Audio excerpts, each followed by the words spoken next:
Durante siglos, el alma del catolicismo latía al ritmo de tradiciones sagradas que llenaban de sentido la vida cotidiana. Pero algo ocurrió.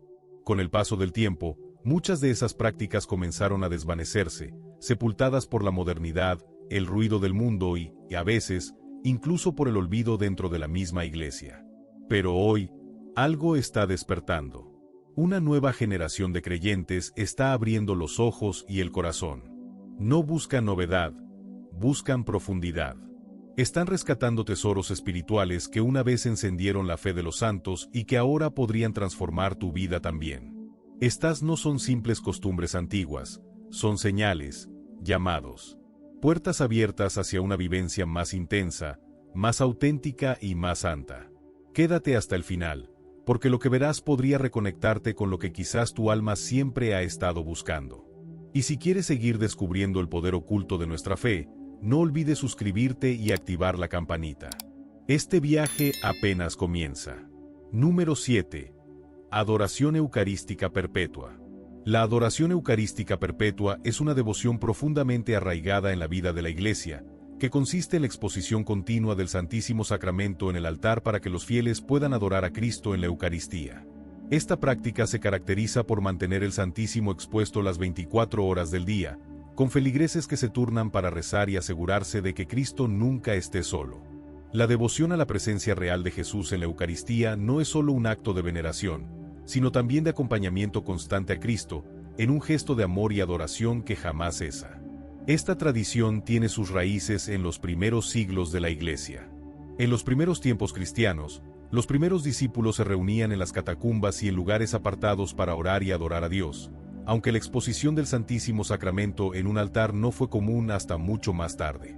La adoración eucarística como la conocemos hoy cobró mayor prominencia en la Edad Media, particularmente en monasterios y catedrales.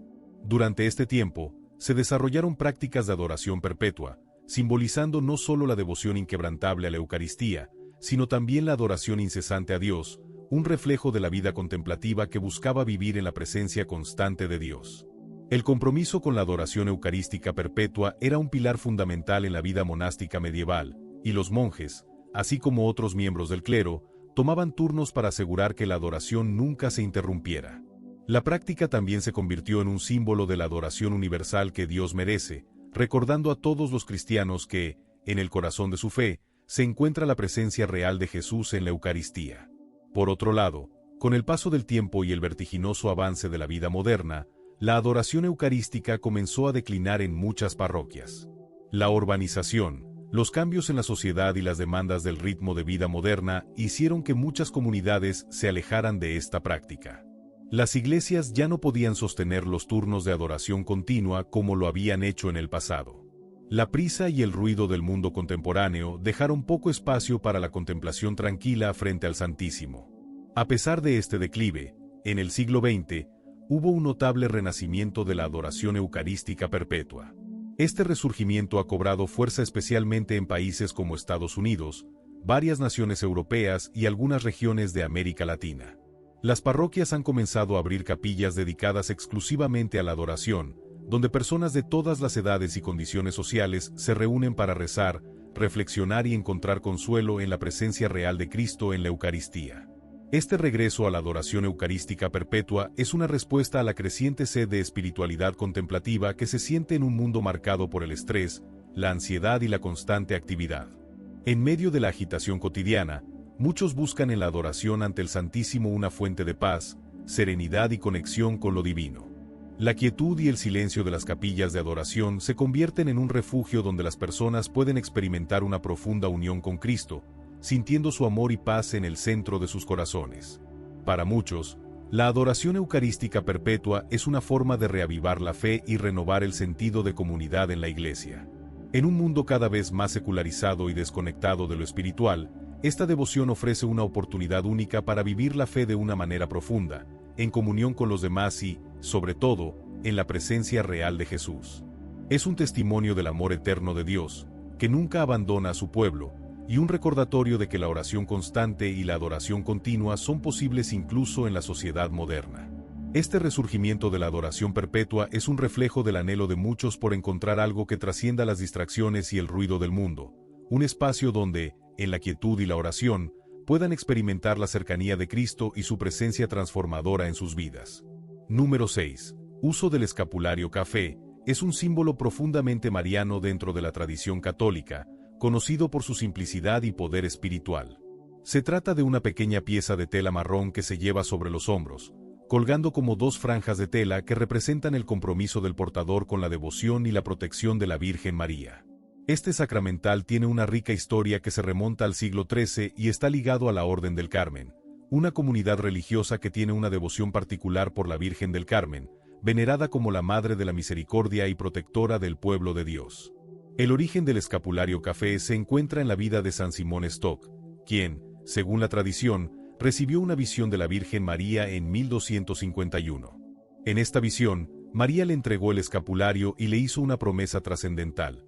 Todos aquellos que murieran llevando el escapulario con devoción y fidelidad serían liberados del fuego eterno, es decir, recibirían la gracia de la salvación y la protección divina.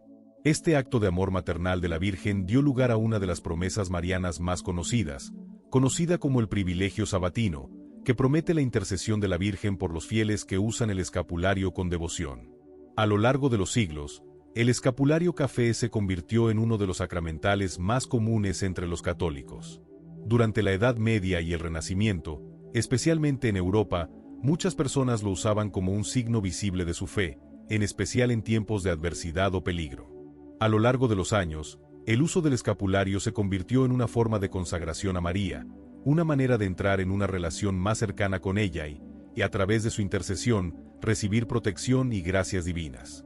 Sin embargo, con el tiempo, especialmente durante el siglo XX, el uso del escapulario experimentó un declive. Las transformaciones sociales, el cambio en las prácticas religiosas y una mayor secularización en la sociedad llevaron a que muchas de las devociones tradicionales, como el uso del escapulario, se fueran perdiendo. La vida moderna, con su ritmo acelerado y la disminución de la cultura religiosa en muchas partes del mundo, provocó que el escapulario fuera considerado en algunos casos como un símbolo obsoleto, perdiendo parte de su popularidad, especialmente entre las nuevas generaciones. En los últimos años, sin embargo, hemos sido testigos de un renacimiento de esta antigua devoción. El escapulario café está recobrando relevancia, especialmente entre los jóvenes católicos, quienes están buscando una forma tangible de conectar con su fe y abrazar una espiritualidad profunda. Este resurgimiento ha sido impulsado en parte por comunidades católicas tradicionales, movimientos marianos y un notable aumento en la influencia de las redes sociales. Las plataformas han permitido que muchos católicos jóvenes compartan su devoción mariana, mostrando cómo el escapulario se convierte en un signo de protección y de llamado a la santidad en su vida cotidiana. Este renacimiento del escapulario no se limita solo a las redes sociales. En muchas parroquias, especialmente en áreas de gran devoción, se están celebrando ceremonias de imposición del escapulario, donde los fieles reciben este sacramental en un acto comunitario. Este rito de imposición es visto como una forma de renovación de la promesa hecha por la Virgen a San Simón Stock, y es una oportunidad para introducir a nuevas generaciones en esta antigua promesa de fe. Al llevar el escapulario, los fieles recuerdan que no están solos, sino que tienen la protección maternal de María a lo largo de su camino hacia la santidad. Para muchos, el escapulario café se ha convertido en un recordatorio visual y tangible de la intercesión de María en sus vidas, y de la invitación constante a vivir de acuerdo con los principios cristianos, buscando la santidad en medio del mundo moderno. A través de su uso, los devotos no solo recuerdan la promesa de salvación que la Virgen María hizo a San Simón Stock, sino que también se sienten llamados a vivir una vida de oración, pureza y devoción. Hoy, el escapulario sigue siendo un símbolo de fe, esperanza y protección, un signo de pertenencia a la Madre del Cielo y un recordatorio de que la vida cristiana no está aislada, sino sostenida por la intercesión divina. En un mundo a menudo atribulado y lleno de incertidumbre, el escapulario se erige como un signo de confianza y entrega total a la protección de la Virgen María, quien acompaña y guía a cada fiel hacia la santidad. Número 5. Devoción de los primeros viernes. Hay tradiciones que no pasan de moda porque no fueron inventadas por los hombres, sino reveladas por el mismo Cristo. La devoción de los primeros viernes de mes nace en el siglo XVII, cuando una joven religiosa del convento en Francia comienza a recibir mensajes del cielo. Su nombre, Santa Margarita María de Alacoque. Su misión, dar a conocer al mundo el amor herido del corazón de Jesús. En esas visiones, Jesús no solo le muestra su corazón traspasado, envuelto en llamas de amor y coronado de espinas, sino que le hace una súplica desgarradora: mira este corazón que tanto ha amado a los hombres y que solo recibe ingratitud a cambio. Como respuesta, el Señor le pide algo concreto: que los fieles asistan a misa, se confiesen y comulguen durante los primeros viernes de 9 meses consecutivos, como acto de reparación por los pecados del mundo y consuelo a su sagrado corazón. A quienes lo hagan con fe, les promete gracias extraordinarias, entre ellas, la perseverancia final y un corazón lleno de paz en el momento de la muerte. Durante siglos, esta devoción se extendió por todo el mundo católico. Era parte del calendario espiritual de millones de fieles. Las iglesias se llenaban cada primer viernes del mes. Se ofrecían rosarios, se rezaban letanías, se vivía una fe centrada en la compasión, en el perdón, en el amor sufriente de Cristo. Pero entonces llegó el siglo XX, y con él, una profunda transformación. Tras el Concilio Vaticano II, muchas de estas prácticas devocionales comenzaron a desaparecer del calendario parroquial. Algunas se consideraron anticuadas o demasiado emocionales. Y poco a poco, la devoción a los primeros viernes fue silenciándose en muchos lugares. Sin embargo, hoy algo está despertando. En medio de un mundo fragmentado, de corazones rotos, de familias desorientadas, la figura del Sagrado Corazón resurge con fuerza. Parroquias en América del Norte, Europa y América Latina están recuperando esta devoción. Misas especiales, adoración eucarística, bendiciones solemnes, todo gira en torno a ese corazón que aún arde de amor. ¿Por qué este renacimiento? Porque los católicos necesitan volver a lo esencial, a una fe que no sea solo teoría, sino experiencia. Y pocos actos tan poderosos como acercarse, mes tras mes, a consolar al corazón de Jesús sabiendo que ese mismo corazón late por ti. No se trata de una costumbre olvidada, sino de una puerta abierta a la misericordia divina. Una cita mensual con el amor que no se cansa.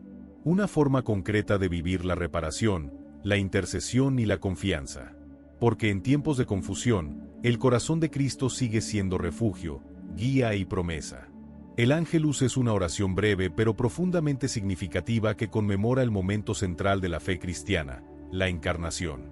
Este es el instante en que Dios, en su infinita misericordia, decidió hacerse hombre a través del sí de María, quien aceptó ser la madre del Salvador. Al rezar el Ángelus, los fieles no solo recuerdan este acontecimiento trascendental, sino que también se unen a la historia de la salvación de la humanidad, proclamando que Dios se hace cercano a nosotros de la forma más íntima y humilde. La repetición de esta oración en 3 momentos del día, 6 de la mañana, al mediodía y a las 6 de la tarde, nos invita a hacer una pausa y centrarnos en el misterio del amor divino que se hace presente en nuestras vidas. Este rezo ha sido una tradición durante siglos. Su origen remonta al menos al siglo XI, cuando las campanas de las iglesias, al repicar, marcaban el ritmo de la vida diaria en muchas comunidades cristianas. El sonido de estas campanas, resonando en el aire, invitaba a los fieles a detenerse, aunque fuera por un breve momento, para recordar la encarnación y unirse a la Iglesia Universal en oración. En su tiempo, el Ángelus no solo conectaba a los fieles con Dios, sino que también unía a las comunidades a través de un acto común de devoción, creando un hilo invisible de unidad y fe. Sin embargo, con la creciente urbanización y secularización que afectaron a la sociedad a lo largo del siglo XX, este antiguo hábito de oración fue desapareciendo en muchas zonas. Las campanas dejaron de sonar a las horas señaladas y con ello, el Ángelus perdió parte de su lugar central en la vida diaria de muchas personas. No obstante, a pesar de los desafíos de la modernidad, el Ángelus está experimentando un redescubrimiento en la actualidad. En muchas casas, familias se reúnen para rezarlo, creando momentos de unión y reflexión en medio de la agitación del día a día. Las órdenes religiosas también han retomado esta devoción, enseñándola a los novicios como una forma de recordar la importancia de la oración diaria y la consagración de cada momento a Dios.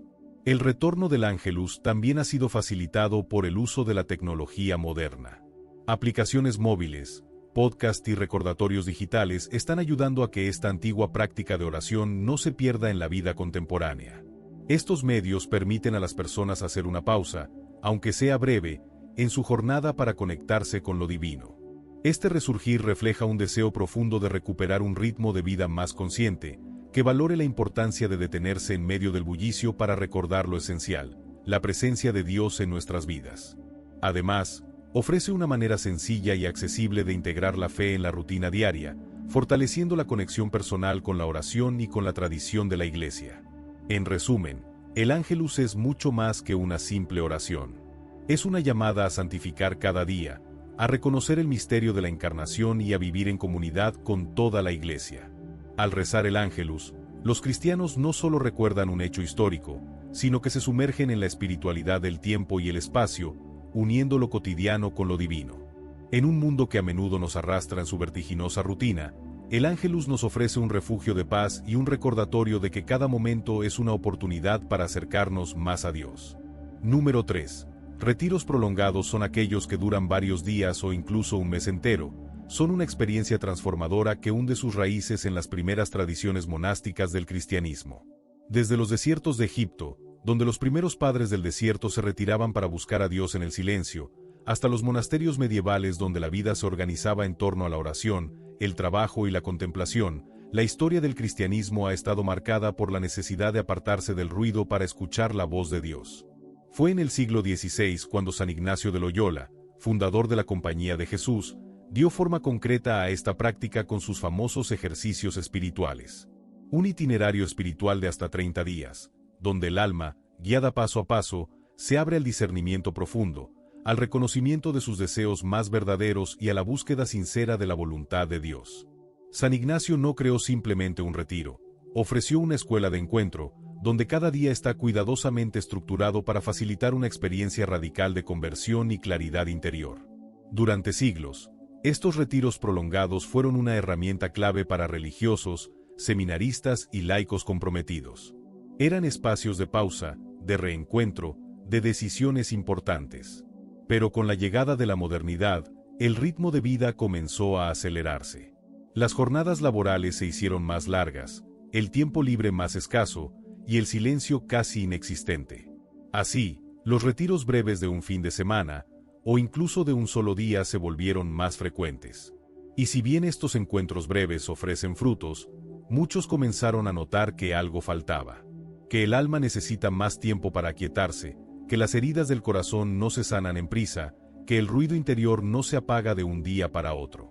En los últimos años, sin embargo, algo sorprendente ha comenzado a suceder. El péndulo empieza a moverse de nuevo. En un mundo saturado de estímulos, notificaciones y pantallas, la necesidad de silencio profundo, de desconexión total y de reencuentro espiritual está resurgiendo con fuerza. Centros de retiro ignacianos en Europa, América del Norte, América Latina y otros rincones del mundo reportan un notable aumento en la demanda de programas más largos. Personas de todas las edades, desde jóvenes universitarios que buscan sentido en medio de la incertidumbre, hasta jubilados que desean cerrar ciclos con claridad, están volviendo la mirada hacia estos espacios sagrados. No se trata solo de crecimiento espiritual. Es también una respuesta al cansancio existencial que muchos viven, a la fatiga digital, a la fragmentación de la vida moderna. En un retiro prolongado, cada jornada tiene su ritmo: oración guiada, meditación personal, acompañamiento espiritual, lecturas profundas y, sobre todo, silencio. Un silencio que al principio puede parecer incómodo, pero que poco a poco se vuelve compañero fiel. En ese clima, la persona se encuentra con sus sombras y sus luces, sus miedos y sus anhelos, y poco a poco, también con Dios. No es un escape, es un regreso, regresar a uno mismo. Regresar a lo esencial, regresar al amor primero. Hoy más que nunca, los retiros prolongados demuestran tener un atractivo atemporal. Porque el corazón humano, aún en pleno siglo XXI, sigue anhelando lo mismo que hace siglos: paz, sentido, verdad. Y en el silencio prolongado de un retiro, todo eso vuelve a brotar. Número 2. El velo en la misa.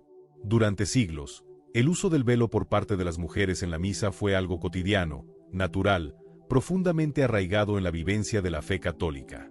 Inspirado en las palabras de San Pablo en su primera carta a los Corintios: la mujer debe cubrirse la cabeza como señal de autoridad por causa de los ángeles, 1 de Corintios 11:10, este gesto se convirtió en una expresión visible de humildad, respeto y conciencia de lo sagrado.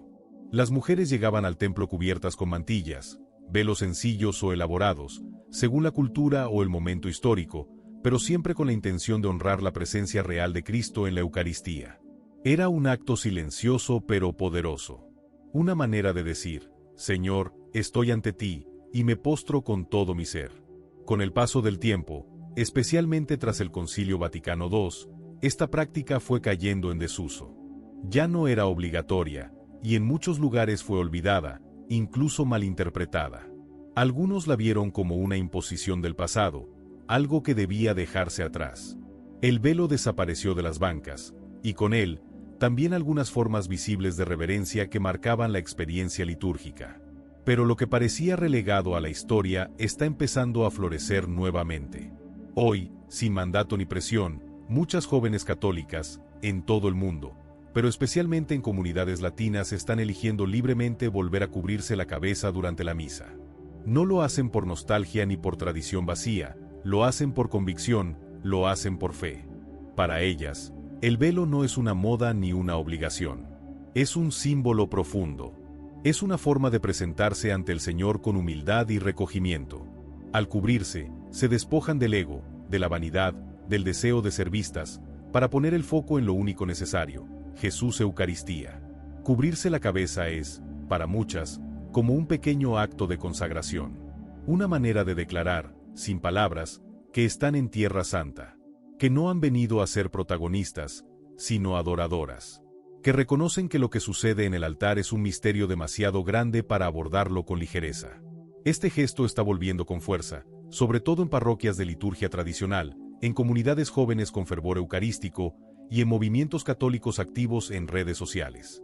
Hay cuentas, canales y espacios digitales donde mujeres comparten su testimonio, explican el significado del velo e inspiran a otras a redescubrir esta práctica antigua con sentido renovado. Lejos de ser una señal de opresión, el velo se ha convertido en muchos casos en un acto de libertad espiritual.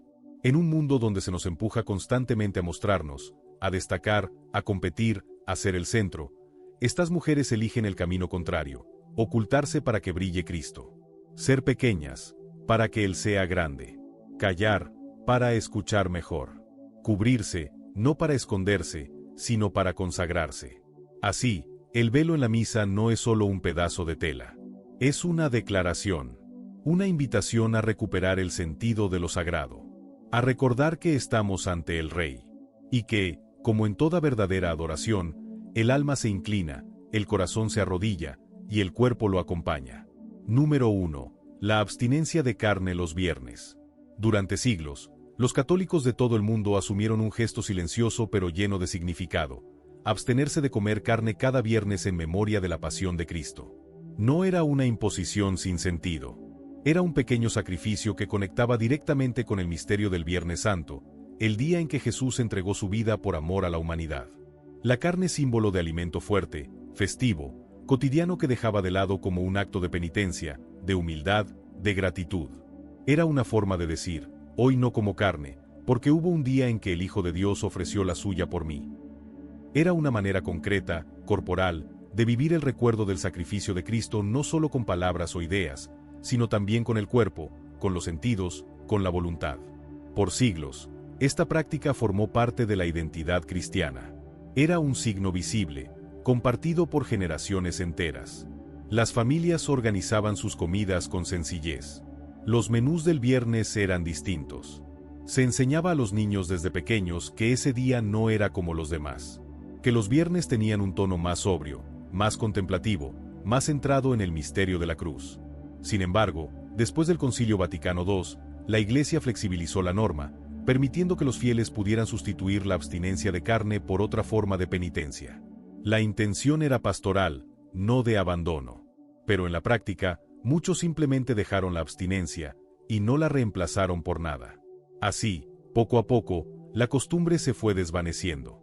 Y con ella, también el simbolismo que la sostenía. Pero hoy, algo está cambiando. Cada vez más católicos jóvenes, familias, comunidades enteras están redescubriendo el valor de esta antigua práctica. Y no lo hacen por nostalgia, ni por legalismo, sino por un deseo profundo de vivir la fe de manera encarnada. De que su espiritualidad no se quede en ideas, sino que se exprese en gestos concretos, en decisiones diarias. Algunos la retoman como un acto de penitencia personal, otros como expresión de devoción a Cristo crucificado. Hay quienes lo hacen también con una conciencia ecológica, sabiendo que reducir el consumo de carne tiene un impacto positivo en la creación, la casa común que Dios nos ha confiado. Y otros lo asumen como gesto solidario. Al comer más sencillo, recuerdan y se unen a quienes no tienen siquiera que comer. Incluso, esta renovación ha llegado hasta la cocina. Cocineros católicos, influencers de fe y autores de contenido gastronómico están compartiendo recetarios creativos de Viernes sin carne. Platos sencillos, sabrosos, económicos y nutritivos, que combinan tradición con originalidad. Desde recetas de abuelas hasta nuevas propuestas con ingredientes locales, estos menús son una forma de vivir la fe en la mesa, de transformar la cocina en un espacio de memoria espiritual. Porque abstenerse no es simplemente privarse. No se trata de castigar el cuerpo, sino de educar el alma. De hacer un espacio interior para recordar lo esencial. De dejar de consumir algo para aprender a ofrecer algo. De decirle al mundo que no todo se trata de placer, rapidez o comodidad, sino también de amor, sacrificio y sentido. Cada viernes, entonces, se convierte en una oportunidad. Una pequeña cruz invisible que, cuando se carga con amor, transforma el corazón. Porque Jesús entregó su carne por nosotros. Y al abstenernos, lo recordamos, lo honramos y nos unimos a su entrega, aunque sea con un gesto pequeño, pero lleno de fe. Estas 7 tradiciones, alguna vez relegadas a los márgenes de la vida católica, están experimentando un renacimiento sorprendente, impulsado por una renovada pasión entre los creyentes que sienten el llamado a recuperar su rica herencia espiritual. Desde el profundo silencio de la adoración perpetua hasta la devoción tangible del escapulario, estas prácticas se presentan como un puente único que conecta el pasado con el futuro de la Iglesia. Cada uno de estos gestos sagrados nos invita a redescubrir las raíces de nuestra fe y a integrar su significado en nuestra vida diaria. En 2025, este resurgir no muestra signos de detenerse, sino que sigue creciendo con fuerza, demostrando que, incluso en un mundo que cambia a una velocidad vertiginosa, los antiguos ritmos de la fe siguen resonando con una vibrante profundidad. Más allá de las modas pasajeras, estos gestos ancestrales siguen tocando el corazón de millones, ofreciendo un refugio espiritual que no depende de las circunstancias, sino de la eternidad de la verdad. Ya seas un católico de toda la vida o un observador curioso, este retorno a lo esencial te invita a reflexionar sobre cómo las tradiciones antiguas no solo pueden ser revividas, sino que también tienen el poder de enriquecer y renovar nuestra vida espiritual hoy en día. Al abrazar estas prácticas, podemos encontrar una conexión más profunda con Dios y con la comunidad de creyentes que nos precedieron. No dejes pasar la oportunidad de explorar estas tradiciones y redescubrir la belleza atemporal de nuestra fe. Haz de ellas una parte de tu vida y permite que transformen tu relación con lo divino. Es hora de volver a las raíces y fortalecer tu caminar espiritual. Suscríbete ahora para recibir más contenido inspirador y reflexiones sobre cómo integrar estas tradiciones en tu vida diaria. No te pierdas esta oportunidad de profundizar tu fe.